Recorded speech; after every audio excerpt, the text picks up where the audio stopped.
Well, I'm out here with the boys at the farm again, and we're going to get started here. It's time.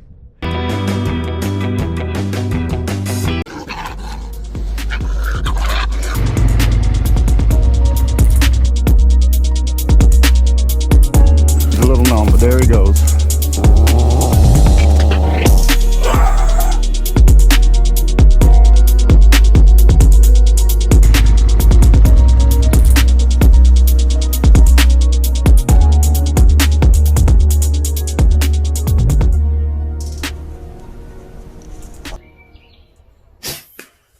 And right now I am in what they call the diversion ditch. It separates the two fields.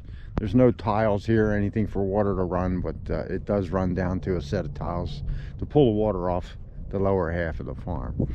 And I was just running up and down here. Now the cows do go in here earlier in the summer and they make these trails, but I was walking along here and I found this old stump right here. It's probably been here for 60 years right there. I'm sure that it was an old fence post. So I'm going to make a little mouse hole set right here, and we're going to see what happens. I'll get it set up and I'll show you how I do that. Okay, now I already have my stake driven, and I made a hole just big enough to drive my stake and the chain to curl up underneath the trap. Now we're going to do what I call the pound down method. I didn't invent it. It's just a less invasive way to go. I'm dealing with clay, so if you get it right, the trap never moves. So I'm going to just pound the side levers out just like that, and then I'm just going to make a shelf for the jaws to sit on, and then we'll push the dirt right back up to the jaws. So you have to get it pretty close to the size of your trap. After you do it a few times, it's not that hard at all.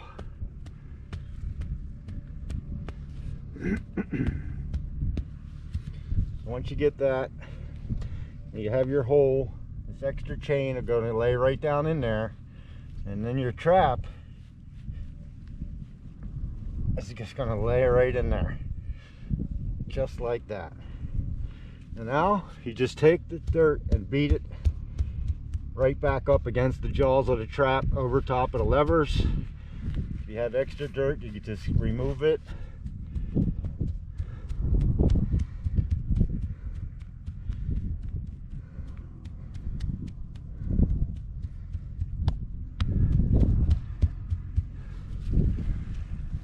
See, I got a little bit of height here. I don't like that. That's sticking up a little bit too high. So we're going to pull it out.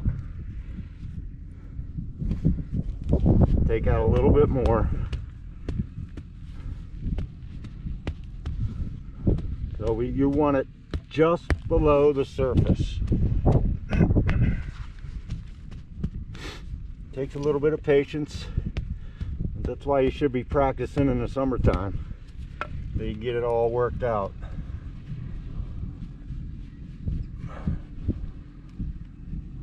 There you go. Just like that. Let's tap it back in.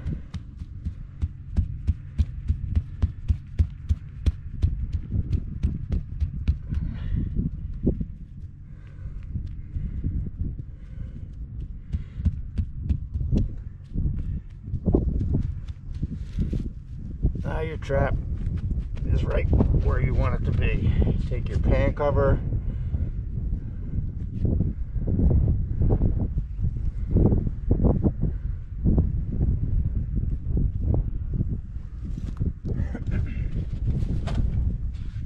I just bring a little extra dirt with me so I don't go around looking for dirt. Sift it right over the trap. Get rid of the rest. Get yourself a nice brush. And you just brush her in flat.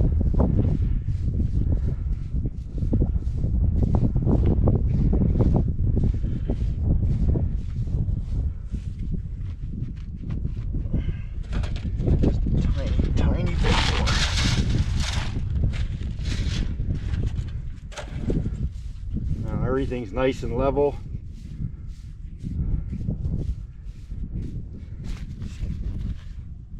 I usually have a rake to rake up the grass around it. I don't have all my tools in place yet.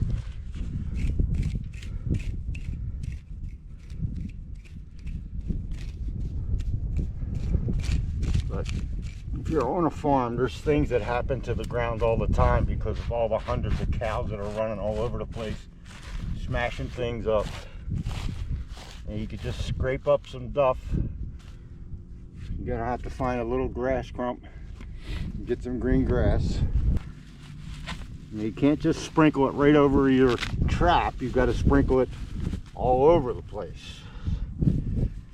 This is going to dry and turn brown in a couple days, which I hate, but there's nothing you can do about that. Get a different color grass just to give it some contrast, and it all kinds of blend in.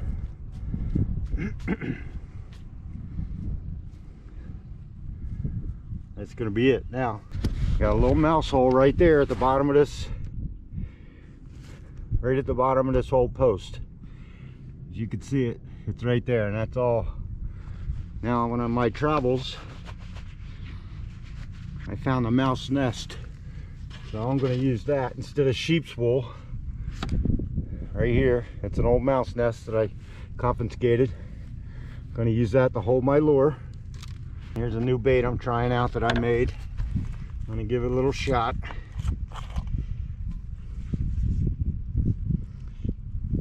Just going to get a little bit of bait, get her all pushed down in there. It's kind of sticky, huh?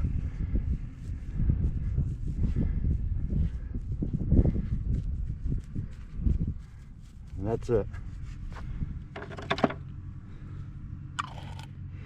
I got this post conveniently right here. Put a little fox urine right on top of the post.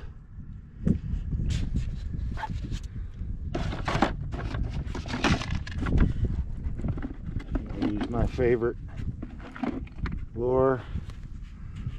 Now they won't roll on top of the post because it'll poke him in the ribs. So I'm just going to put a little bit right inside this wood right there. Violator 7 works great.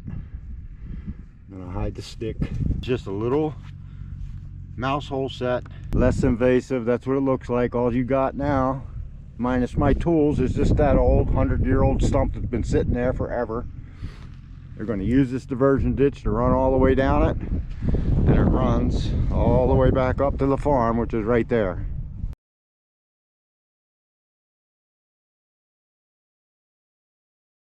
Closer to the farm, we're going to get up in that farm equipment, up in there, that old equipment, and poke around, see if we find any good sign.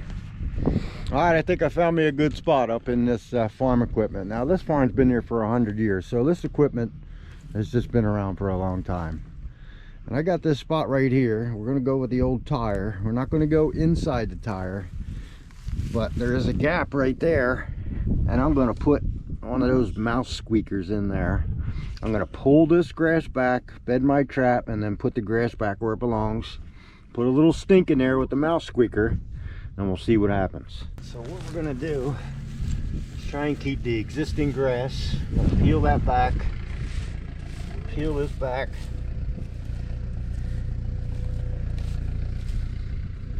Then we're going to dig out our trap bed.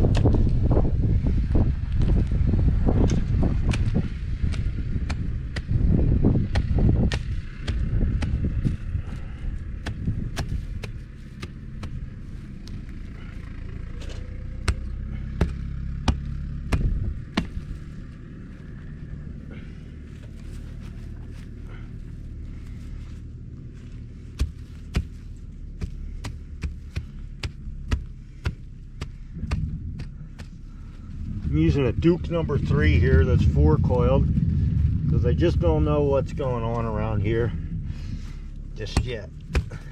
We're just getting started.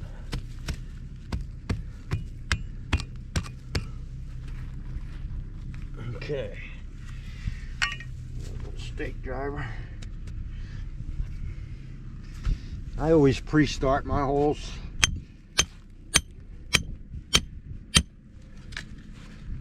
And this clay is not much fun to trap in, but it's great for holding stakes because it don't move.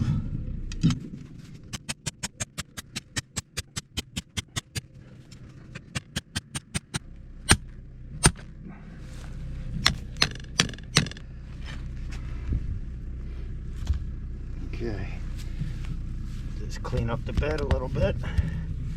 Make sure everything's gonna sit nice.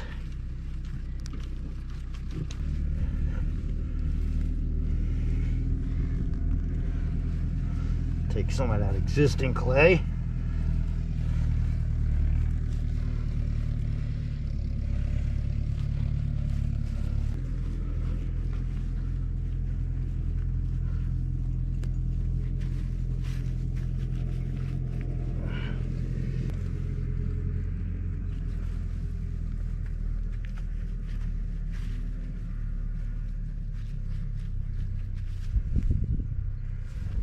Okay, and cover.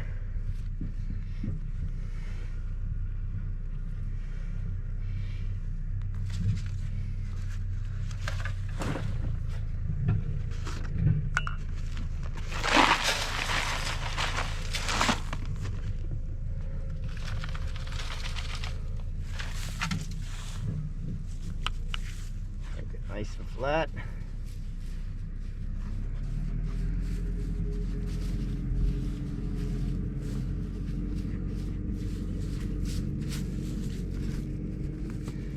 Going to bring the old grass right back over top.